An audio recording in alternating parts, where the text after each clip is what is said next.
కోడుమూరు మండలం పేలకుర్తి గ్రామానికి సంబంధించి శనివారం జరిగినటువంటి ఒక విచారకరమైనటువంటి విషయం. ఎందుకంటే ఒక పేలకుర్తి గ్రామానికి సంబంధించినటువంటి శ్రీనివాసులు అన్నగారు దాదాపుగా ఒక పేద రైతు కుటుంబంలో పుట్టినటువంటి వ్యక్తి. అయితే శనివారం జరిగినటువంటి యొక్క సంఘటన మనం విషాదకరం అనుకోవచ్చు. ఎందుకంటే ఆయన కష్టపడి సంపాదించుకున్నటువంటి సొమ్మును కూడా గుర్తు తెలియని దుండగులైతే దొంగతనం చేసినటువంటి విషయము మనం చాలా బాధాకరము. అయితే ఆ రోజు ఏం జరిగింది అనేది మనం శ్రీనివాస్ అన్నయ్య ఇంటి దగ్గర ఉన్నాము ఎక్స్క్లూజివ్గా. ఆ రోజు ఏం జరిగింది అనేది మనము క్లియర్ కట్గా కూడా అన్నని అడిగి తెలుసుకుందాం అనమాట. సో మొదటగా అన్న, మీ పేరు ఏం పేరు? శ్రీనివాసులు. సో మీరు దాదాపుగా ఇక్కడ ఎన్ని సంవత్సరాల నుంచి ఇక్కడ ఉన్నారు? అంటే మా పూర్వీకుల నుంచి ఇక్కడ ఉన్నాం. పూర్వీకుల నుంచి ఇక్కడ ఉన్నాం. సో ప్రధానంగా ఆ రోజు శనివారం రోజు ఏం జరిగింది అసలు? శనివారం రోజు నైట్ అన్నం తిని పైన మా పిల్లలకి 9:30 ఆ టైంలో ఇక్కడ పైన బెడ్రూమ్ లో పడుకోబెట్టాము. కింద పోర్షన్ లో మేము, మా భార్య కింద 10 ఆ టైంలో పడుకున్నాము. నైట్ టైంలో గుర్తు తెలియని వ్యక్తులు బయట సైడ్ మీకు పడుకున్న ఇంటికి కింద 2 వైపులా బయట నైట్ ఎన్ని గంటలకు పడుకున్నారు? 10 ఆ టైంలో పడుకున్నాం. 10 గంటలకు పడుకున్నాం. ఇంట్లో ఎంతమంది ఉంటారు మీరు? 3 మెంబర్స్ ఉంటాం. మీరు, మా బాబు, మా అమ్మాయి హాస్టల్లో ఉంటుంది. ఇక్కడ ప్రజెంట్ ఇంట్లో ఉండేది 3. నువ్వు, మీ వైఫ్, మా కొడుకు. ఓకే. ఆ రోజు పండుకున్న తర్వాత ఏం జరిగింది? పడుకున్న తర్వాత మార్నింగ్ 4:15 బయటకు లేసి వాష్రూమ్ వెళ్దామని డోర్ ఓపెన్ చేయడానికి పోతే డోర్ రాలేదు. మీకు బయట సైడ్ ఎవరో లాక్ చేశారు. మీరు లోపల పడుకున్నారు. పడుకున్న తర్వాత దుండగులు వచ్చేసి మీరు బయట లోపలికి రాకుండా లోపల నుంచి బయటకు రాకుండా 2 డోర్ల సైడ్ లాక్ చేశారు. నేను మా బ్రదర్ కి కాల్ చేసి వచ్చి డోర్ ఓపెన్ చేశాడు. పక్క ఇంటి పక్కన ఉంటాడు. అతను వచ్చి డోర్ ఓపెన్ చేస్తే మేము బయటకు వచ్చిన తర్వాత పిల్లలు ఏమైనా ఎక్కడున్నారో చూసి పైకి వచ్చి చూసాము.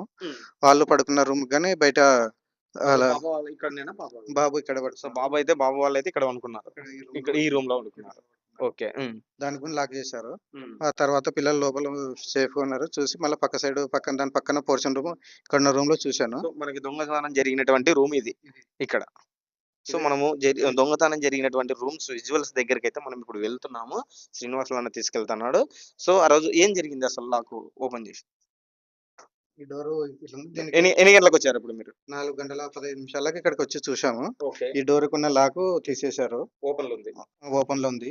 దీన్ని తెరిచి చూసుకుంటే బీరువా లోపల అట్లా మొత్తం దాన్ని బీరువాకి పైన ఇక్కడ వాళ్ళు రాడ్తో మెండేసి ఇప్పుడు బీరువా మనకు ఓపెన్ ఉంది.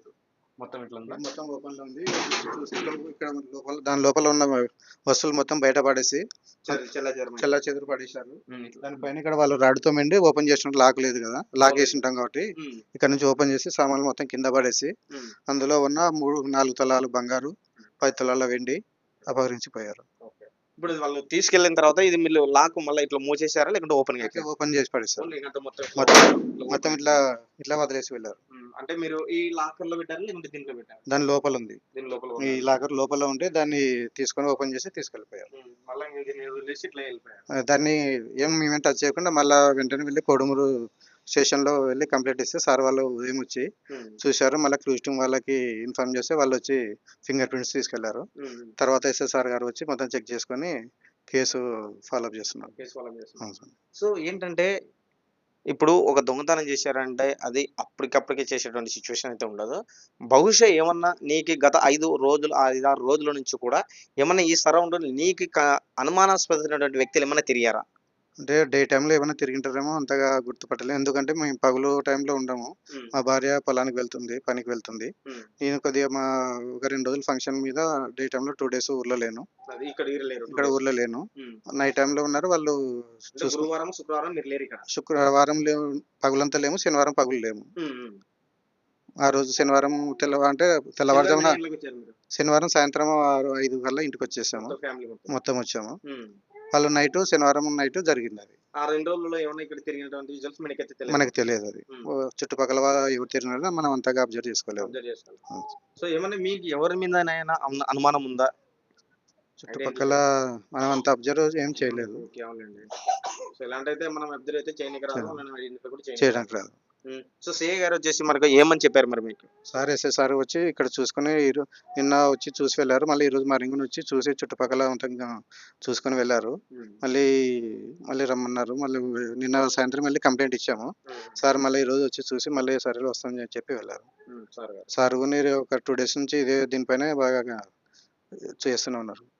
సో ఇదండి మరి జరిగినటువంటి విజువల్స్ మనం చూసుకుంటే మనకి ఈ రూమ్ లో జరిగినటువంటి ఒక సంఘటన అన్నమాట. అంటే బయట ఒక రూమ్ ఉంది, పిల్లలు దాంట్లో పడుకున్నారు. బయట నుంచి వ్యక్తులు రాకున్నా కూడా వాళ్ళు ఏం చేశారంటే బయట కూడా పిల్లలు లోపల ఉంటే లోపల లాగేసుకుంటే వీళ్ళు బయట కూడా లాగేసి వాళ్ళు బయటికి రాకుండా చేశారు. కింద కూడా అదే సిచ్యువేషన్ చేశారు. వాళ్ళు కూడా మనకు బయటికి రాకుండా అన్నగారని చెప్పడం జరిగింది. అదే విధంగా ఇంకా ఏంటంటే ఇప్పుడు లాక్ 4 ఆ మధ్యలో తీస్తుంటే ఆయనకు లాక్ రావట్లేదు. వాళ్ళ బ్రదర్ అయినటువంటి బ్రదర్ ఫోన్ చేస్తే ఆయన వచ్చి మనకు తీయడం జరిగింది. తీసిన తర్వాత ఆయన పైకి వచ్చి చూస్తే సంఘటన జరిగినటువంటి విజువల్స్ కూడా మనము స్పష్టంగా ఆయన కళ్ళతో మనకు లైవ్ లో కూడా చూపించడం జరిగింది. అంటే అమ్మ ఏం పేరు అమ్మ మీ పేరు? శ్రావణి. శ్రావణి గారు. ఉమ్. మీరు ఏమైందమ్మా అసలు మీకు? నైట్ 4 లేసినాం మేము. అప్పుడు వాష్రూమ్ కని లేస్తే డోర్లు రాలేదు. డోర్లు రావడంలో మా మరిదికి ఫోన్ చేసినాము.